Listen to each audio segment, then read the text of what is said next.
ETF index mutual funds నేర్చుకుని stock మార్కెట్లో రాణించాలనుకుంటున్నారా? వెంటనే ఈ నెంబర్కి కాల్ చేయండి.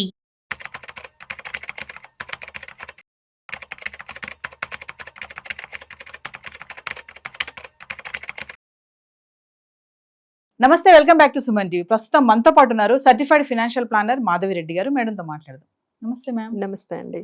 మేడం, ఎస్ఐపి ప్లస్ లంసమ్ అంటారు కదా, చాలా మంది కొంచెం అమౌంట్ ఇన్వెస్ట్ చేస్తూ ఉంటారు, అంటే లాంగ్ రన్ లో మంచి రిటర్న్స్ వస్తాయని చెప్పేసి. మరి మీ నుంచి చూసుకుంటే చాలా వరకు మీరు క్రోర్స్ లో చెప్తున్నారని చెప్పేసి కొంతమంది భయపడిపోతున్నారు. అంటే రిటైర్మెంట్ ప్లాన్ అనేది చాలా మంది ఏంటంటే రిటైర్మెంట్ తర్వాత ఒక ప్లాన్ అనేది కొంతమంది చేసుకుంటారు, కొంతమంది చేసుకోరు. అప్పటి వరకు ఎందుకు వెయిట్ చేయడం అనేసి ఆలోచిస్తూ ఉంటారు. సో ఒక్కసారి ఈరోజు మనము ఎస్ఐపి ప్లస్ లంసమ్ మంచి రిటైర్మెంట్ ప్లాన్ అంటే ఏం చెప్తారు? సో ఫస్ట్ అసలు రిటైర్మెంట్ ప్లానింగ్కి మనము ఎంత ప్రిపేర్డ్గా ఉండాలి అనేది మీకు ఒక్క ఎగ్జాంపుల్తోనే మనం చెప్పొచ్చండి. ఇప్పుడు మేమందరం కూడా ఫైనాన్షియల్ ప్లానర్స్, మేమందరం కూడా అంటే క్లయింట్స్కి కూడా, మా దగ్గరకు వచ్చే క్లయింట్స్కి కూడా ఇవే చెప్తూ ఉంటాం. సార్ 2 crores ఉండాలి, 5 crores ఉండాలి అని చెప్తూ ఉంటే చాలామంది, మేడం ఏంటి అంతంత ఫిగర్స్, 5 crores చెప్తున్నారు, 10 crores చెప్తున్నారు, ఇంత అవసరమా అంటే డెఫినెట్లీ అండి. ఎందుకంటే ఈ రోజు 1 crore ఉన్న వాల్యూ మీరు 30 years తర్వాత జస్ట్ 16 crores ఉంటుందండి, 16 lakhs. సో 1 crore వాల్యూ 30 yearsలో మియర్ 16 to 17 lakhsకి పడిపోతుంది అంటే కారణం ఇన్ఫ్లేషన్. సో ఇప్పుడు మీకు ఏంటంటే ఈ 1 crore అనేది 2 crores అనేది అంటే ఇప్పుడు మీరు 30 yearsలో ఉన్నారు, మీరు రిటైర్మెంట్ అయ్యేటప్పటికి ఇంకా 30 years టైం ఉంది. ఇప్పుడు మీకు 1 crore అనేది చాలా పెద్దగా కనిపిస్తుంది, బట్ మీరు ఎప్పుడైతే రిటైర్ అయిపోతున్నారో అంటే 60 yearsకి అసలు 1 crore అనేది just equal to 15 to 17 lakhs. So అందుకనే మేము ఏం చేస్తామంటే కొంచెం 5 crores పెట్టుకోండి, 6 crores పెట్టుకోండి అన్నట్టుగా చెప్తాం. బట్ అందరు అడిగే క్వశ్చన్, ఇది సాధ్యమేనా? నార్మల్గా ఈ రోజుల్లో ఉండే ఎక్స్పెండిచర్కి కానీ వస్తున్న ఇన్కమ్స్ ఏమో ఒకవైపు అంతగా పెరగడం లేదు. మేము అందరి దగ్గర నుంచి ఈ కంప్లైంట్ బాగా మా క్లయింట్స్ నుంచి వింటున్నాము. ఏంటంటే మేడం ఇన్కమ్స్ అయితే అస్సలు పెరగట్లేదు, శాలరీస్ కానీ అవన్నీ కూడా కొంచెం స్టాగ్నేట్ అయ్యాయి.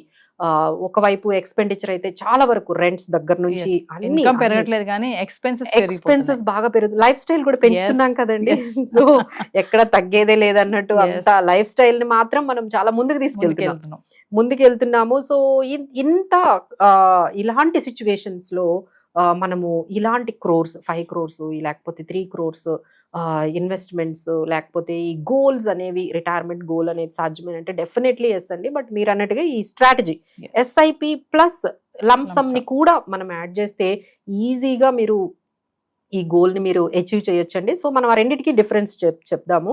సో అందరికీ తెలిసిందే, ఎస్ఐపి అంటే మనం ఎవ్రీ మంత్ ఒక డేట్ పెట్టుకుంటాము, అందులో ఒక 5,000 6,000 ఎస్ఐపి ఎవ్రీ మంత్ చేస్తూ ఉంటాము. ఇలా మనం లాంగ్ టర్మ్ గోల్స్కి వెళ్తూ ఉంటుంది మన అమౌంట్. డిఫరెంట్ స్కీమ్స్లోని వాళ్ళ రిస్క్ టేకింగ్ ఎబిలిటీ బట్టి మేము క్లయింట్స్కి సెలెక్ట్ చేస్తాం. అలా అప్పుడప్పుడు కూడా రివ్యూ కూడా చేస్తూ ఉండాలి. సో ఈ విధంగా మొత్తం మీ జర్నీ అంతా కూడా స్టార్ట్ అవుతుంది.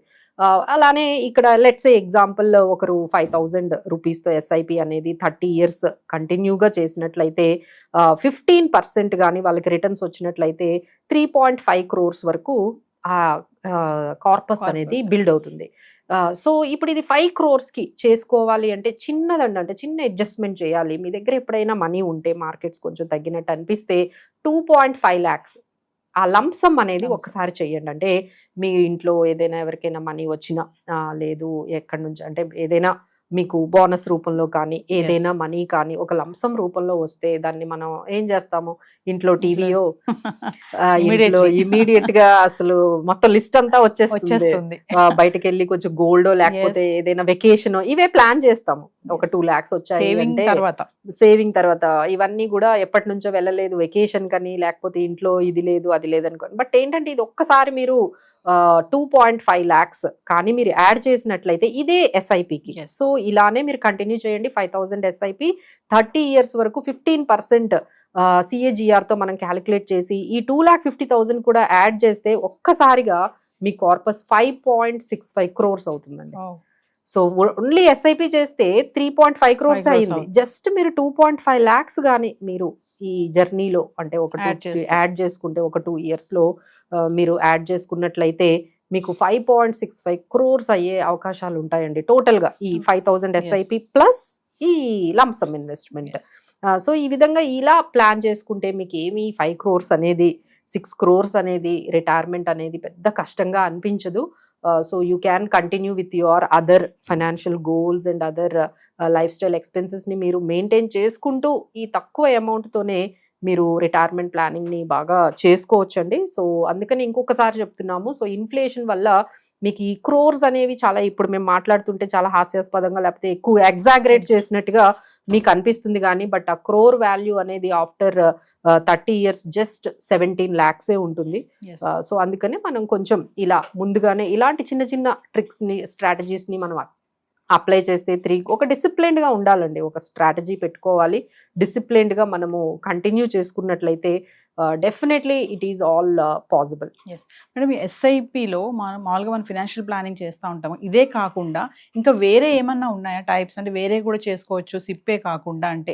అంటే సిప్పే కాకుండా మీరు రకరకాలుగా మనకి ఉంటాయండి. అంటే ఎస్టిపి ఉంటుంది, ఎస్డబ్ల్యూపి ఉంటుంది, తర్వాత మనకి ఈ లంసమ్స్ మనకి ఉంటాయి. సో ఇలా రకరకాలుగా ఇన్వెస్ట్మెంట్స్ మనకి మ్యూచువల్ ఫండ్స్లో మనము వెళ్ళాలి అనుకుంటే ఎస్టిపి అనే ఆప్షన్ బాగుంటుందండి. అంటే సిస్టమాటిక్ ట్రాన్స్ఫర్ ప్లాన్ అంటారు. అంటే ఇప్పుడు మీరు ఒక్కసారిగా ఒక 5 lakhs తెచ్చారు, ఇప్పుడు మార్కెట్లో పెట్టాలంటే భయపడుతున్నారు.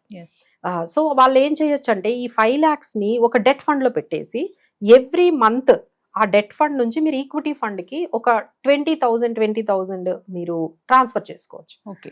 సో దీనివల్ల ఏమవుతుందంటే మీరు ఒక్కసారిగా మార్కెట్ పడిపోయినా మీకు ఇబ్బంది లేకుండా ఉంటుందండి. సో ఇది ఎవరైనా మీకు ఈ టైంలో అబ్బా ఈ మార్కెట్స్ మీద ఇంత వాల్టిలిటీ ఉన్నాయి, ఒకవైపు ఏమో వార్ అంటున్నారు, ఈ టైంలో ఈ 5 lakhs మార్కెట్లో పెట్టొచ్చా పెట్టకూడదని చాలా మందికి కన్ఫ్యూజన్ ఉంటుంది, భయం వేస్తుంది. ఫస్ట్ ఆఫ్ ఆల్ ఏంటి ఇంత వార్ అంటున్నారు, సో ఎప్పుడైనా మార్కెట్ పడిపోవచ్చు, మనం ఒక్కసారిగా ఈ 5 lakhs పెడితే ఏమైపోతుంది అనే భయపడే వాళ్ళకైతే ఇది బెస్ట్ మనకి సొల్యూషన్ అండి. ఎస్టిపి సిస్టమాటిక్ ట్రాన్స్ఫర్ ప్లాన్ అంటారు. సో మరో ఈ 5 lakhsని ముందు డెట్ స్కీమ్లో పెట్టేసి ఆ తర్వాత నెమ్మదిగా ఈక్విటీ స్కీమ్స్కి మనము ట్రాన్స్ఫర్ చేయొచ్చు. బట్ ఇదంతా చేయాలి అంటే ఓన్గా తెలియని వాళ్ళు అయితే చేయకండి, మేమందరం ఉన్నాము, we are there to help you.